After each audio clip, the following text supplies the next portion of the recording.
প্রিয় ভাই এবং বোনেরা, এই যে এটা হচ্ছে আমার আপনার ঢেঁড়স বাগান।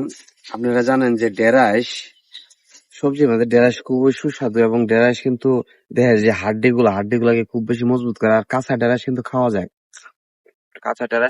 যায়, আপনার এদিকে আরো দেখায়।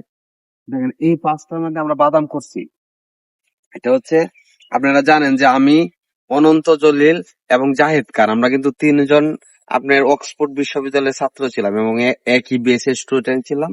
তারা নায়ক হয়ে গেছে আর আমি কৃষি কৃষি নিয়ে ব্যস্ত আছি আর কি। এদিকে আসো, এই যে দেখেন বাদাম চাষ করছি এইদিকে। আর ঢেঁড়সের মধ্যে কিন্তু 4টা আইটেম করছি, ওইদিকে 2টা আইটেম, ওইদিকে 2টা আইটেম, জাত কিন্তু ভিন্ন ভিন্ন।